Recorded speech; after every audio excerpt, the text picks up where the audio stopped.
अवतार मेहर बाबा की जय. अवतार मेहर बाबा की जय. అవతార్ మెహర్ బాబాకి జై. అందరికీ జై బాబా అండి. ప్రభు ఇచ్చిన ఈ అవకాశంలో ప్రార్థనా గీతాన్ని నాగలక్ష్మి గారు పాడతారు. బుక్ రీడింగ్ అనంతరం విజయలక్ష్మి గారు ప్రభుకు హారతిస్తారు. చలని నా స్వామి వైదేహి గారు పాడతారు. జై బాబా. నాగలక్ష్మి. जय बाबा। अवतार मेहर बाबा की जय।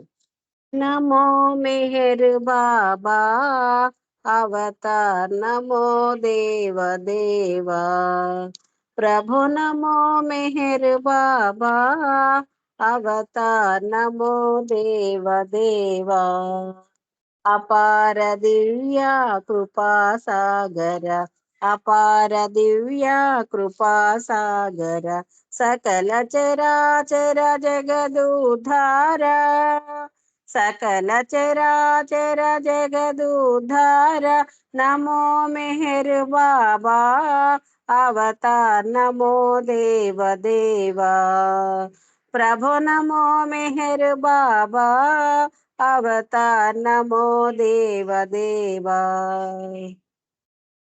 జోహారులివే శ్రీ మెహర్ బాబా, జోహారులివే శ్రీ మెహర్ బాబా మహిని జనించిన మానవ రూప, మహిని జనించిన మానవ రూప ఇహ పరానంద జీవనమీవ, ఇహ పరానంద జీవనమీవ భవ భయ భంజన పరమ పావన, భవ భయ భంజన పరమ పావన నమో మెహర్ బాబా అవతార్, నమో దేవ దేవా ప్రభు, నమో మెహర్ బాబా అవతార్, నమో దేవ దేవా అజ్ఞానాంధతాంతము చేసి, అజ్ఞానాంధతాంతము చేసి దివ్య విజ్ఞాన దృష్టిను సంగి,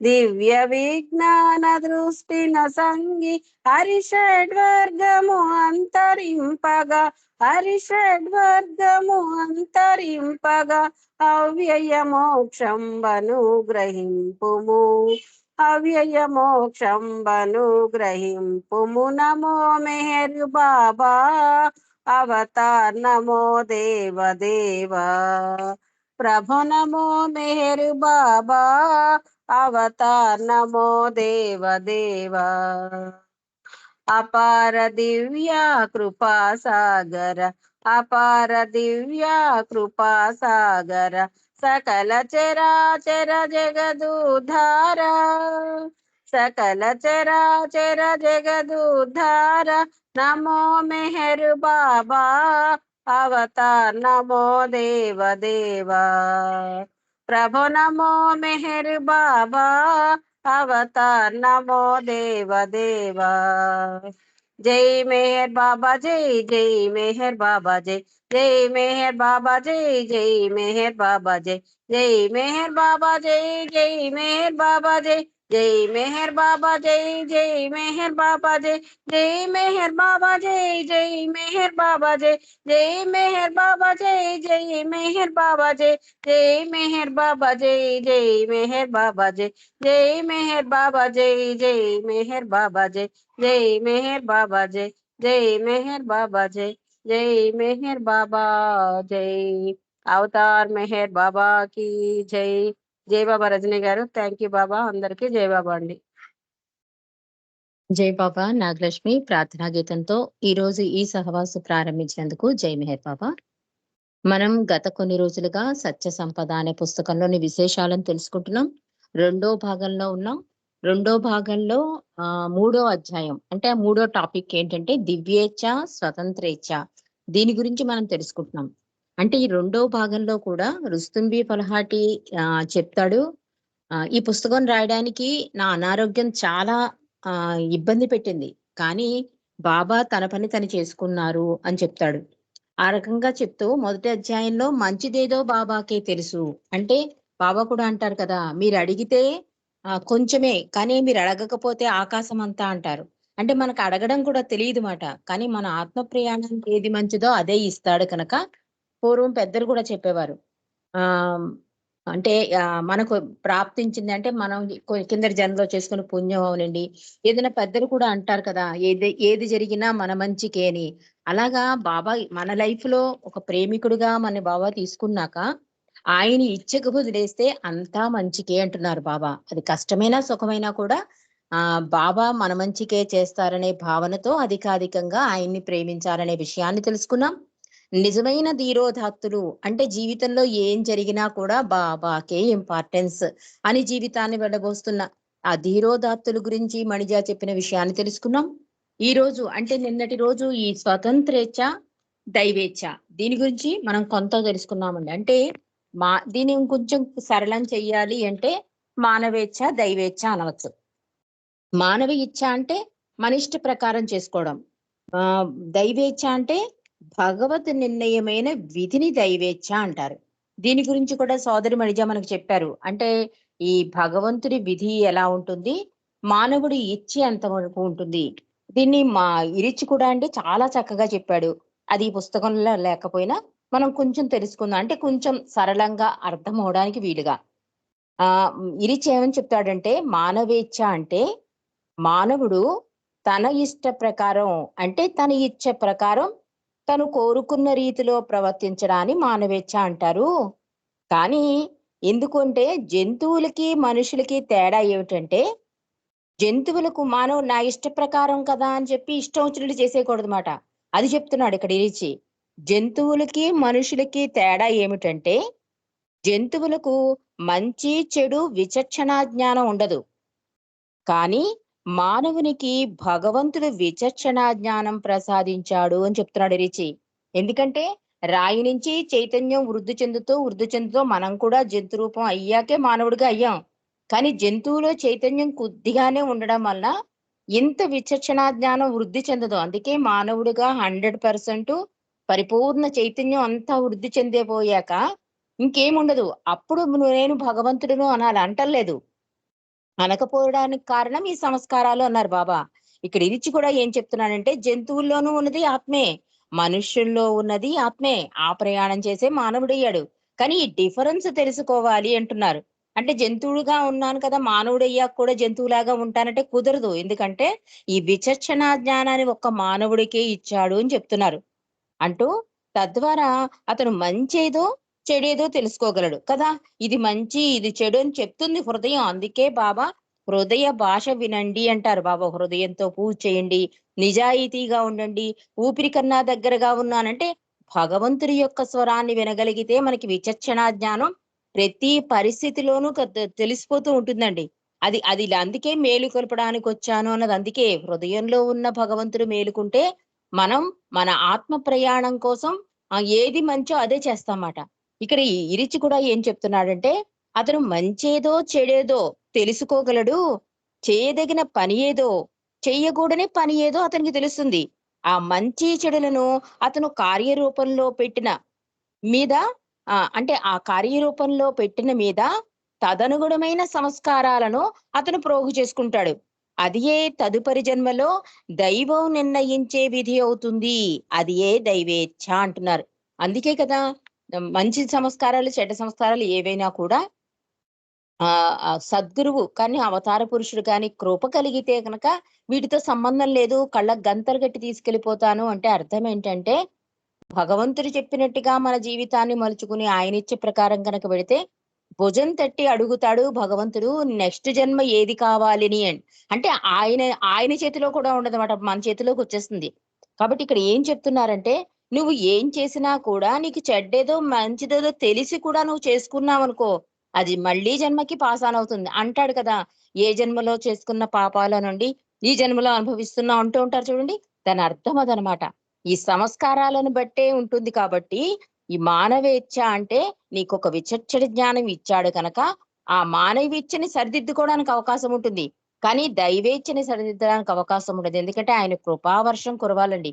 ఎందుకంటే చాలా పొరపాట్లు చేసి పశ్చాత్తాప ప్రార్థన చేసేస్తే కుదరదు అన్నారు బాబా కూడా. తప్పుని తప్పుగా గుర్తించాక ఇంక మళ్ళీ ఆ తప్పు చేయకుండా ఉండాలి. ఆలోచన వచ్చినా ఆచరణ పెట్టొద్దందుకు కూడా అందుకే ఇవన్నీ కూడా సంస్కారాల మూట పెరిగిపోతుంది. అది మళ్ళీ జన్మకి ఏమవుతుందంటే, ఆ సంస్కారాల భారానంతా మళ్ళీ ఖర్చు పెట్టవలసి ఉంటుంది. కాబట్టి ఇక్కడ ఏం చెప్తున్నాడంటే ఈ రిచి మళ్ళీ జన్మలో అది ఏమవుతుందంటే ఇంకో జన్మకి పాస్ ఆన్ అవుతుంది. అదే అదే దైవ నిర్ణయ విధి అవుతుంది అని చెప్పి ఇది చెప్తున్నాడు. అదే దైవేచ్ఛ అని చెప్తున్నారు. అంటే ఒక బాబా ప్రేమికుడు అడుగుతాడు కూడా. అంటే భగవంతుని ఇష్ట ప్రకారం జరుగుతోంది అంటే ఈ హత్యలు, ఈ దోపిడీలు, ఈ మానభంగాలు ఇవన్నీ ఎందుకు? ప్రతిదీ భగవంతుని ఇచ్చగా మరి దాన్ని కూడా స్వీకరించాలా అని అడుగుతాడు చాలా తెలివిగా. అడిగితే అప్పుడు చెప్తాడు కొన్ని రూల్స్ పెట్టాక ఒక రాజ్యంలో రాజు రూల్స్ పెట్టేస్తాడు. ఆ రూల్స్ ప్రకారం ఆ చట్ట శాసనాల ప్రకారం ప్రజలందరూ నడుచుకోవాలి. దొంగతనం చేసిన వాడికి జైల్లో, మానభంగం చేసిన వాడికి ఇంకో కఠిన శిక్ష, ఎవరినైనా చంపితే ఉరి శిక్ష, ఇలా రూల్స్ ఉంటాయి. ఇంకా రాజు దాకా వెళ్ళక్కర్లేదన్నమాట. ఆ చట్టమే పరిపాలిస్తుంది. అలాగా భగవంతుడు ఏం చెప్తున్నాడు? నువ్వు మంచిగా నడు, స్వార్థం లేకుండా ఉండు, పరోక్షంగా చేయకు, ఇతరుల సేవ చెయ్యి, ఇతరుల సంతోషాన్ని కోరు. ఇలా భగవంతుడు చెప్పిన ఇవన్నీ శాసనాలు. మనం సందేశాలు అంటాం గాని బాబా పెట్టిన శాసనాలు. అందుకే మై విష్ అన్నారు బాబా. నా ఇచ్ఛ ఇది, నా ఆర్డర్, నా ప్రేమికుడు అన్నవాడు ఇది చేసి తీరవలసిందే అని కూడా బాబా ఆర్డర్ ఇచ్చారు. అలా కనుక నువ్వు నడిపిస్తే అప్పుడేమవుతుంది? దైవేచ్ఛ కృప కలుగుతుంది నీకు. భగవంతుడు చక్కగా తనలోకి లాక్కోవడం గాని, మళ్ళీ భుజం తట్టి మంచి జన్మ ఇవ్వడం గాని, అంటే భగవంతుని దగ్గర చేరే మార్గమైన జన్మనిస్తాడనమాట. ఇక్కడ ఇరిచి చెప్పేదేనా, మణిజా చెప్పేది కూడా అదే. ఇక్కడ మణిజా నిన్నేం చెప్తున్నారు? ఈ జీవితం అనే ప్రయాణం అంటే ఒక రైలు ప్రయాణంతో పోల్చారావిడ. రైలు ప్రయాణంలో నువ్వేం చేయగలవు? నువ్వు రైల్లో కూర్చున్నంత సేపు నువ్వు ఆడుకోగలవు, పాటలు పాడగలవు, డాన్స్ చేయగలవు, అందరితో మాట్లాడగలవు. కానీ గమ్యం అన్నకొచ్చాక దిగిపోవాలి కదా అంటోంది. ఒక ఆరంభం అయిందంటే అంతం ఉంటుంది కదా అంటుంది. అలాగే ఈ జీవితంలో, ఈ జన్మలో, ఈ ఆత్మకి, ఈ శరీరంతో ప్రయాణం సాగిస్తూ ఉంటుంది. కానీ కొంత గమ్యం వచ్చేసరికి అంటే సంస్కార రాహిత్యము, సంస్కారం అన్ని ఖర్చయిపోయాకో మళ్ళీ రాలిపోవలసిందే కదా! అలాగని చెప్పి నేను రాను, నేను ఈ ప్రయాణంలోనే ఇక్కడే ఉండిపోతాను రైల్లో అంటే కుదరదు అని చెప్తోంది సోదరి మణిజ. నిన్న అంతవరకు చదువుకున్నామండి. అంటే ఆ ప్రకారంగానే నీవు నీ వెంట తీసుకువెళ్ళే లగేజీ అంటే ఈ సంస్కారాలు ఉంటాయి అని చెప్తున్నారు. అంటూ అందువల్ల గమనించి చూడండి అంటూ మణిజ ఇంకా ఇలా చెప్తున్నారు. మీ జీవితంలో జరిగే ప్రధాన సంఘటనలు అవి ప్రమాదాలే కావచ్చు, ప్రమాదాన్నిచ్చే విజయ పరంపరలే కావచ్చు.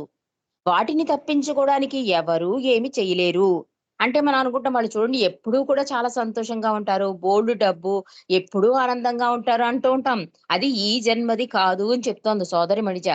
ఇవన్నీ మీ గత జన్మలో మీరు చేసిన పనుల బట్టి, వాటి వల్ల కలిగిన సంస్కారాల ప్రకారం మీరు జన్మించడానికి ముందే నిర్ణయించబడి ఉన్నాయి. అందుకే మంచి సంస్కారాలు చేసుకోండి. నా సాన్నిధ్యంలో ఎక్కువ గడపండి అని బాబా ఎప్పుడూ కూడా ఎలర్ట్ చేసేది ఇందుకు. ఎందుకంటే ఈ జన్మలో నువ్వు అనుభవించేవన్నీ కూడా ఈ జన్మది కాదు, మళ్ళీ జన్మది, లాస్ట్ జన్మది చెప్తోంది.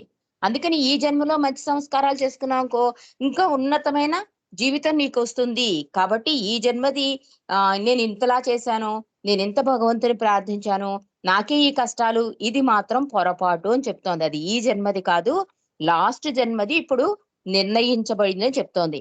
అయినా ఒక విషయం మాత్రం మీరు చెయ్యగలరు.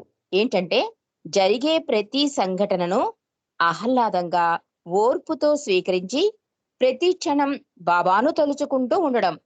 దీనిని విజయవంతంగా మీరు చేయగలిగితే ఆయన స్మరణ మీ జీవితంలో జరగబోయే అపాయాలు, చెడు అనుభవాలన్నిటి తీవ్రతను తగ్గిస్తుంది. అంటే బాబా నామస్మరణ ఇదివరకు అనేవారు కదా! పలానా రామాలయం అంటే ఈ ఊళ్ళో ఉన్న రామాలయం కన్నా అంటే మానవుడు ఎంత అజ్ఞానంలో ఉన్నారో బాబా చెప్తారు. ఊళ్ళో ఉన్న రామాలయాన్ని వదిలేసి అదేదో పక్క ఊళ్ళో రామాలయంలో గాడ్ చాలా పవర్‌ఫుల్ అండి అంటాడు. అక్కడ గాడ్‌లో లోపమా? నీ ఆలోచన విధానంలో లోపమా అని అడుగుతారు బాబా.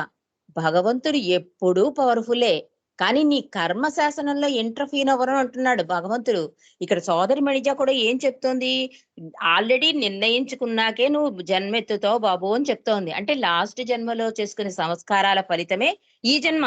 మళ్ళీ ఈ జన్మను కూడా నువ్వు వృధా చేసుకుంటానంటే ఎలాగా అంటోంది సోదరి మణిజ. అందుకని ఈ జీవితంలో లాస్ట్ జన్మ కర్మలన్నిటినీ కూడా అది కష్టమైనా, సుఖమైనా ఏదైనా సరే ఓర్పుతో, సహనంతో స్వీకరించు. ఎప్పుడైతే నువ్వు బాబా నామస్మరణ చేసుకుంటావో ఈ జీవితంలో జరిగే అపాయాలు గాని అంటే మనం చెప్తాం గదా! భగవంతుని నమ్ముకున్న వాడికి హాస్పిటల్ ముందు జరుగుతుందండి యాక్సిడెంట్. భగవంతుని నమ్ముకోని వాడికి అడవిలో జరుగుతుంది. అదేంటండి భగవంతుని నమ్ముకున్నాడు కదా! వాడికి యాక్సిడెంట్ నుంచి తప్పించేయొచ్చు కదా! తప్పించడు భగవంతుడు. ఎందుకంటే కర్మ ఫలాన్ని మనమే అంటే మన బ్యాంక్ బ్యాలెన్స్ మనంలో ఎంత ఉందో అంతే మనం తీసుకోగలం. అంతకన్నా మనం తీసుకోలేము. అలాగా ఇప్పుడు మనం చేసుకున్న కర్మని మనమే ఖర్చు పెట్టాలి కనుక, ఇక్కడ సోదరిమణిజ ఏమంటోందంటే, ఆ భగవన్ నామస్మరణ ఏమవుతుందంటే, ఈ అపాయాలు, చెడు అనుభవాలు అన్నిటి తీవ్రతను తగ్గిస్తుంది. అందుకే బాబా అంటారు, శక్తినిస్తాను, సహాయం చేస్తాను, ఆ ఆపదకి ముందే నేనక్కడ ఉంటాను. అందుకనే నన్ను నిరంతర నామస్మరణ చేయండి. అంటే ఆ ఇదిలో ఉండడం వల్ల మాయ ప్రభావం వల్ల భగవంతుడు నన్నొదిలేశాడు. భగవంతుడు నన్ను పట్టించుకోవటం లేదు అనేస్తూ ఉంటాం. అది చాలా పొరపాటు అంటాడు హఫీజు మహాకవి కూడా. ఇక్కడ సోదరిమణిజ కూడా అదే చెప్తోంది. ఏదొచ్చినా యాక్సెప్ట్ చేసేయండి. ఇదంతా ఈ జన్మది కాదు, లాస్ట్ జన్మది. కాబట్టి అది అనుభవించేయాలి. మీరు తప్ప ఎవరు అనుభవిస్తారు మీ కర్మల్ని? ఆ అనుభవించాలి అంటే నిరంతర నామస్మరణ చేసుకోండి.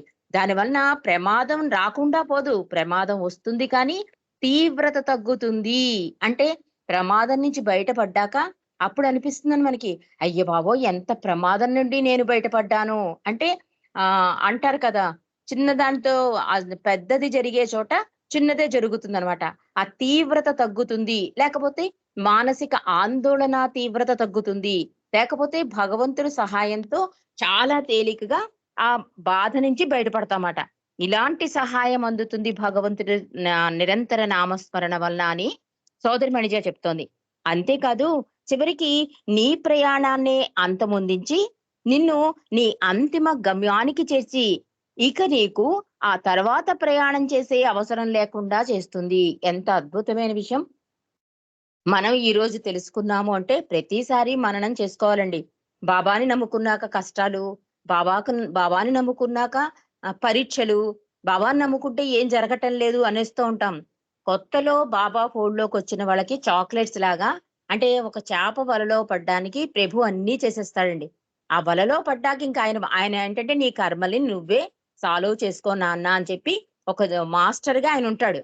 అంటే ఒక సహాయాన్ని అందిస్తూ ఉంటాడు. ఇప్పుడు చూడండి మనకి లెసన్స్ చెప్పేసాక మాస్టర్స్ ఇంటికెళ్ళి హోంవర్క్ చేసుకోండి అంటారు. ఆ హోంవర్క్ కూడా మాస్టర్ చేయడు. మనమే చేసుకోవాలి హోంవర్క్. చేసుకున్నాక మొన్నాడు మాస్టర్ అడిగితే ఏదైనా డౌట్స్ ఉంటే క్లారిఫై చేస్తాడు. అలాగే ఇక్కడ కూడా మన జీవితంలో ఏదుంటే కూడా దాన్ని యాక్సెప్ట్ చేసేస్తే భగవంతుడి సహాయంతో మనం చాలా ఆ తీవ్రత తగ్గుతుంది. ధైర్యంగా దాటేస్తాం. ఈ జన్మకి అది ఖర్చయిపోతుంది. మళ్ళీ జన్మకి పాస్ ఆనవదు. ఒక్కొక్కసారి ఆ సంస్కారాలు పూర్తయిపోయాయనుకోండి, ఇక్కడ ఏం చెప్తోందంటే, నీ అంతిమ గమ్యానికి కూడా సులువుగా చేరగలవు అని చెప్తోంది. అందుకే బాబా ప్రతిదాన్ని యాక్సెప్ట్ చేయండి. నా దగ్గర కోరికలతో రావద్దు. అవసరాలే తీరుస్తానని బాబా ఎందుకు పదే పదే హైయెస్ట్ ఆఫ్ ది హైలో చెప్పేవారు? అంటే అందరూ బాబాని కాలు బాగు చేయమని, ఆరోగ్యం బాగు చేయమని వస్తే బాబాకి చాలా కోపమొచ్చేది. నేను వచ్చేది దీనికోసం కాదు. ప్రతి ఆత్మ గమ్యం చేర్చడానికే నేనొస్తున్నాననే హైయెస్ట్ ఆఫ్ ది హై సందేశం బాబా ఇచ్చారు. ఇక్కడ కూడా సోదరమణిజ అంటోంది. ఆ తర్వాత ప్రయాణం చేసే అవసరమే లేకుండా పోతుంది. కానీ మనకు తెలీదు. అంటే ఈ జన్మతో ఇన్ని కష్టాలు పడుతున్నాను కదా! నెక్స్ట్ జన్మ ఇంక బాబాలో కలిసిపోతానంటే చెప్పలేము. అది బాబా నిర్ణయం. కానీ అలా ప్రవర్తించడానికి మనం మనం ఆహ్, యాక్సెప్ట్ చేయాలమాట. ఏమొచ్చినా కూడా మండల్ లాంటి వాళ్ళే అంత బాబాతో ఉండి ఎన్ని కష్టాలు పడ్డారండి. బ్రెయిన్ ట్యూమర్ వచ్చింది సోదరమణిజకి, మెహ్రాకి. ఇవన్నీ సివియర్ హెల్త్ ప్రాబ్లమ్స్. అంటే ఇంక దానికి క్యూర్ కూడా ఉండని డిసీజ్‌తో కొన్ని సంవత్సరాలు వాళ్ళు గడిపారు. వాళ్ళే అలా ఉంటే మరి మనం చేసిన కర్మలు ఇవన్నీ ఎలా ఉంటాయి? అందుకని ఎప్పుడూ కూడా ఆ లెక్కలు నీకొద్దు అంటారు బాబా. నాతో ఉండడమే ముఖ్యం. నా నా సాన్నిధ్యంలో గడపడమే ముఖ్యం అన్నది బాబా అందుకు. ఆ లెక్కలు అవన్నీ మనకు అవసరం లేదు. కానీ సోదరిమణిజ జస్ట్ మనకి తెలియజేస్తున్నారంతే. ఈ జన్మలో నీకు కష్టాలొస్తే అది లాస్ట్ జన్మ. ఈ జన్మలో వాటిని యాక్సెప్ట్ చేస్తే నేమో బాబా దయ వల్ల, బాబా కృప వల్ల నీకు మళ్ళీ జన్మ రాకపోవచ్చు. ఆ అవసరం లేకుండా అయిపోతుందని చెప్తోంది సోదరిమణిజ. ఆ తర్వాత మరొకసారి ఒక ప్రేమికుడు ఈ దివ్యేచ్ఛ, స్వతంత్రేచ్ఛ అనే రెండిటికి గల తేడాను వివరించమని బావూజీని అడిగాడు. అంటే సోదరిమణిజ తెలుసుకున్నామండి. మళ్ళీ బావూజీని అడిగారట. అంటే మనకు ఒక్కొక్క ప్రశ్న చాలా మందిని అడుగుతాం చూడండి. రామకృష్ణయ్య గారిని అడుగుతాం. మల్లికార్జునరావు గారిని అడుగుతాం. అంటే అది మన మైండ్‌లో ఏమవుతుందంటే యాక్సెప్టెన్స్‌కి ఒప్పుకోదు. ఒప్పుకుందనుకోండి, ఇంకో అది క్లియర్ అయిపోతుంది ఆ డౌటు. ఆ ఒప్పుకోనంత సేపు అలా అడుగుతూనే ఉంటాం. ఈ మానవేచ్ఛ, దైవేచ్ఛ ఎప్పటికీ అది క్వెషన్ మార్క్ కిందే ఉండిపోతుంది. మనం ఎన్ని సార్లు చదువుకున్నా కూడా. మొన్న మెహరీష్ గారు మీకేదైనా డౌట్స్ ఉంటే ఆ! దానికోసం అయితే స్కైప్‌లోకి రండి, ప్రశ్నలు అడగండి అంటే ఇదే ప్రశ్న అడిగారు. మానవిచ్చ అంటే ఏంటండి? దైవేచ్ఛ. ఇది చాలా సార్లు నేను చెప్పాను. అయినా చెప్తానని చెప్పి చాలా సహనంతో మళ్ళీ వివరించారు. అయినా మళ్ళీ డౌటే. ఎందుకంటే మనం యాక్సెప్ట్ చేయమండి. దానివల్ల వచ్చిన ప్రాబ్లమ్ అంతా కూడా. అందుకని మళ్ళీ ఈ ప్రశ్నని మళ్ళీ బావూజీని అడిగారట. సమాధానంగా బావూజీ ఇలా చెప్పారు. ఒకసారి ఒక వ్యక్తి ప్రొఫెట్ మహమ్మద్ గారి వద్దకు వెళ్లి ఇలా అడిగాడు. దయచేసి చెప్పండి మహమ్మద్, నేను చేసే పనులన్నీ దివ్యేచ్ఛ ప్రకారంగా జరుగుతాయా? నా యొక్క స్వతంత్ర ఇచ్ఛ ప్రకారంగా జరుగుతాయా? అడిగాడతను. మహమ్మదు తన శిష్యులతో మాట్లాడుతున్నాడు. ఆయనకు తెలుసు ఆ వ్యక్తి ఈ ప్రశ్న ద్వారా మహమ్మద్‌ని పప్పులో కాలు వేసేలా చెయ్యాలనుకుంటున్నాడని. అంటే ఒక ప్రశ్న మనం ఎవరిని అడిగినా భవాని అడుగుతున్నా కూడా భగవంతుడైన సర్వాంతర్యామికి తెలియకుండా ఉంటుందా? భవా నిన్ను నమ్ముతున్నాను, నిజాయితీగా ప్రేమిస్తున్నాను. నువ్వు తప్ప నాకింకా ఇంపార్టెన్స్ లేదు ఇలా అంటున్నాం. కానీ మన హృదయంలో మన ఆలోచనలన్నీ కూడా స్కాన్ చేసేయగలడాయన. ఆయనకన్నీ తెలుసు. అలాంటి మహమ్మద్ ప్రవక్త దగ్గరికొచ్చి ఒక వ్యక్తి ప్రశ్నించాడు. మానవేచ్ఛేంటి? దైవేచ్ఛేంటి? అని. అడిగితే వాడు ఎందుకు అడుగుతున్నాడో మహమ్మద్ ప్రవక్తకి తెలుసు. కానీ సమాధానం ఇచ్చాడు చూడండి. అంటే చాలా సహనం ఉంటుంది ఈ ప్రవక్తలు వాళ్ళందరికీ కూడా. ఆ సమయంలో మహమ్మదు తన శిష్యులతో మాట్లాడుతున్నాడు. ఈ ఇతను వచ్చింది నన్ను పప్పులో కాలు వేయించడానికే అని తెలుసుకున్నాడు ప్రవక్త. ఆయన ప్రశ్న అడిగిన ఆ వ్యక్తిని లేచి నిలవమని ఆదేశించాడు. వెంటనే మళ్ళీ తన శిష్యులతో మాట్లాడడం కొనసాగించాడు మహమ్మద్ ప్రవక్త. అతని గురించి పట్టించుకోలేదు. కొంతసేపటి తర్వాత నిలబడి ఉన్న ఆ వ్యక్తికి అసహనం పెరిగిపోయింది. అతను మళ్ళీ తన ప్రశ్నను అడిగి, తెలిస్తే నా ప్రశ్నకు జవాబు చెప్పండి. వృధాగా నన్ను నిలబెట్టి ఉంచకండి అన్నాడు శిష్యుడు మహమ్మదుతో. అప్పుడు ఆ వ్యక్తి వైపు చూసి ఆ మహమ్మద్ ప్రవక్త, అవును, నేను నీ ప్రశ్నకు జవాబు చెప్తాను గాని ఈలోగా నీవు ఒక కాలు పైకెత్తి ఒంటి కాలిపైన నిలబడు అన్నాడు మహమ్మద్ ప్రవక్త. అంటే మహమ్మద్ ప్రవక్త దగ్గరికొచ్చి వ్యక్తి అడిగాడు. మహమ్మద్ ప్రవక్తకి తెలుసు వీడు ఇలాంటి ప్రశ్న వేశాడంటే దీనికి నేను సమాధానం చెప్పలేననుకుని నన్ను అడుగుతున్నాడు కనుక వీడికి కొంత అనుభూతి కావాలని చెప్పి మహమ్మద్ ప్రవక్త లేచి నించోమన్నాడు. నించున్నాక తర్వాత పట్టించుకోలేదు అసలు మహమ్మద్ ప్రవక్త. తన పనిలో తనున్నాడు. ఇంక నించున్న వ్యక్తికి అసహనం వచ్చేసింది. ఎంతసేపు నించోపెడతారు? నా ప్రశ్నకి సమాధానం తెలిస్తే చెప్పండి. లేకపోతే తెలీదని చెప్పండి, ఒప్పుకోండి అంటున్నాడు చూడండి ఆ వ్యక్తి. అప్పుడు మహమ్మద్ ప్రవక్త అన్నాడు, సరే అయితే నేను నీ ప్రశ్నకి సమాధానం చెప్పేలోగా 2 కాళ్ళతో నిలబడ్డావు కదా! ఒక కాలుతో నిలబడి ఉండు అన్నట్ట. అప్పుడు ఆ వ్యక్తి వైపు చూసి అన్నాడు ప్రొఫెసరు. ఈలోగా ఆ వ్యక్తి ఆ ఒక్క కాలు పైకెత్తి ఒంటి కాలిపై నిలబడిపోయాడు. ప్రవక్త చెప్పాడు కదా! తన ప్రశ్నకి సమాధానం కావాలి. అందుకని ఒక కాలైతే భూమి మీద పెట్టాడు. ఇంకో కాలు ఎత్తి ఎత్తి నించున్నాడు. మళ్ళీ యథాప్రకారం మహమ్మద్ ప్రవక్త తన శిష్యులతో మాట్లాడుతూ ఆ వ్యక్తిని మరిచిపోయినట్లుగా నిర్లక్ష్యం చేశాడు మహమ్మద్ ప్రవక్త. ఆ వ్యక్తి పూర్తిగా కలత చెంది కోపంతో మళ్ళీ ప్రవక్త గారిని ఇలా అడిగాడు. మీకు తెలిసి ఉంటే నా ప్రశ్నకు జవాబు చెప్పకుండా ఎందుకు నన్నిలా ఒంటి కాలిపై నిలబెట్టి ఉంచడం అని అడిగాడు కొంచెం అసహనంగా. అవును, నీ ప్రశ్నకు జవాబు చెప్పబోతున్నాను. కానీ దానిని ముందు నేను చెప్పినట్లు చెయ్యాలి అన్నాడు మహమ్మద్ ప్రవక్త. అంటే మళ్ళీ ఒంటి కాలు మీద నించున్నాక మళ్ళీ మహమ్మద్ ప్రవక్త ఆ వ్యక్తిని పట్టించుకోలేదు. మళ్ళీ ఆ వ్యక్తికి కోపమొచ్చేసింది. అసలు మీకు ప్రశ్నకి సమాధానం లేదని ఒప్పేసుకోవచ్చు కదా! నన్నెందుకిలా ఇబ్బంది పెడతారు అంటే, మహమ్మద్ ప్రవక్త అంటున్నాడు, నీ ప్రశ్నకి నేను జవాబు చెప్తాను. మళ్ళీ నువ్వు ఇంకో పని చేయవలసి ఉంటుంది అన్నాడు మహమ్మద్ ప్రవక్త. అది వినగానే ఆ వ్యక్తికి విపరీతమైన కోపం వచ్చింది. ఎవరైనా యాహ్! అప్పుడు మహమ్మద్ ప్రవక్త అన్నాడు, సరే నేను చెప్తాను సమాధానం. ఇప్పుడు ఒంటి కాలిపై నించున్నావు కదా!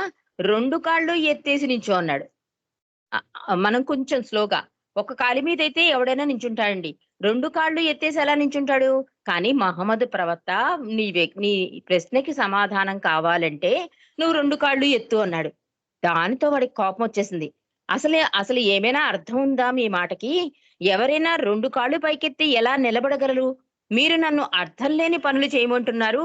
కానీ నా ప్రశ్నకు సమాధానం చెప్పటం లేదు. నిజంగా మీ వద్ద దానికి జవాబు ఉందా? అడిగాడు వ్యక్తి చాలా అసహనంగా, గట్టిగా. అంటే ఎవ్వరైనా సరే అంటారు కదా వెంటనే. 2 కాళ్ళు పైకెత్తేసి ఒక్క బోర్లా పడతారు కదా!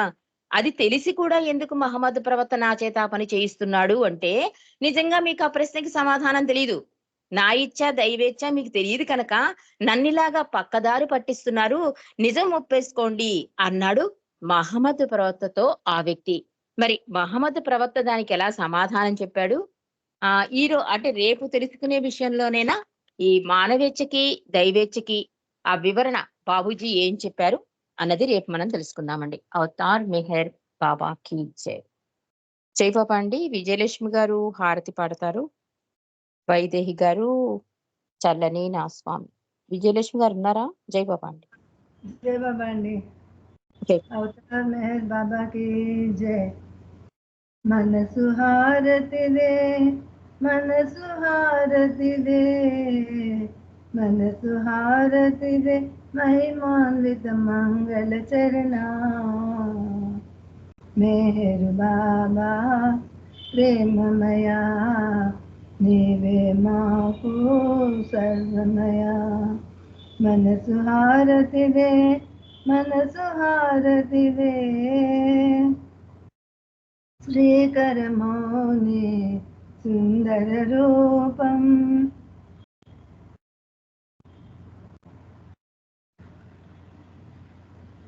శుభకరమౌ ఆనంద స్వరూపం, విమల దయాగుణ ప్రేమ స్వరూపం, నిరుపమ తేజో విలసిత సత్య స్వరూపం. మనసు హారతిదే, మనసు హారతిదే, నీ సేవే మా విహము పరము, నిన్ను సేవించే జన్మే ధన్యం. నీ చరణములే శరణం శరణం, జీవిత పరమావధి నీ సన్నిధి కాదా. మనసు హారతిదే, మనసు హారతిదే, మానస చోరా మదిగై కోరా, శాశ్వత మౌని దరిరా నేరా. అంజలితో మా మనసులు దోచే, అంజలితో మా మనసులు నీకే హారతి చేసాం మౌన స్వరూపా.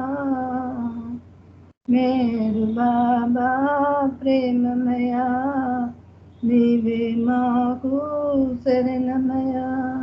మనసు హారతిదే, మనసు హారతిదే, మనసు హారతిదే, మహిమాన్విత మంగళ చరణ. మేరు బాబా ప్రేమమయా, నీవే మాకు సర్వమయా. మేరు బాబా ప్రేమమయా, నీవే మాకు సర్వమయా. అవతార్ మెహర్ బాబాకి జై. జై బాబా అని రజనీ గారు, అందరికీ జై బాబా. డబుల్ టైం పాడితే చాలా టైం పట్టేస్తుందని సింగిల్ టైమే పాడాను అన్నమాట.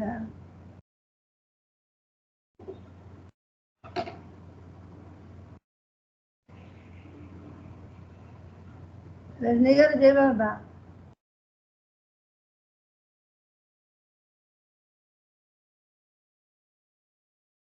జై బాబా విజయలక్ష్మి గారు. వైదేహి గారు జై బాబా.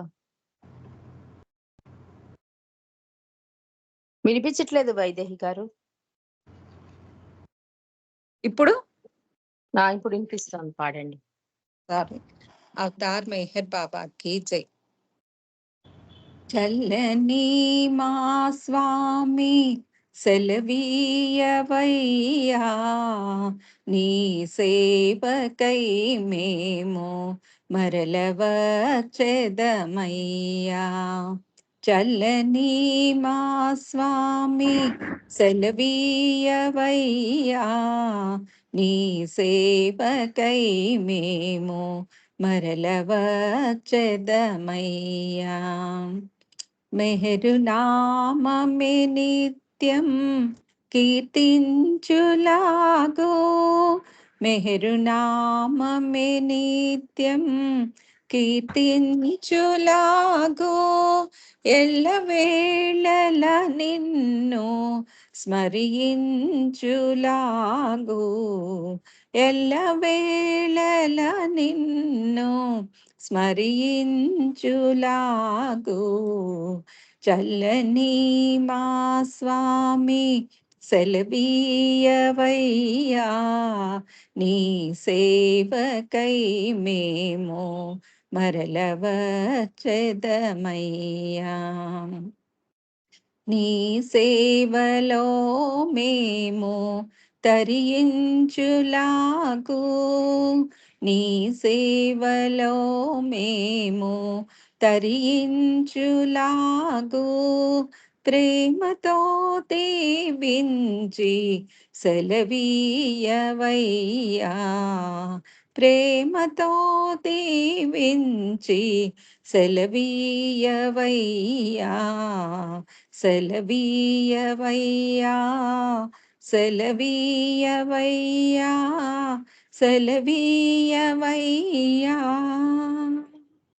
अवतार मेहर बाबा की जय अवतार मेहर बाबा की जय अवतार मेहर बाबा की जय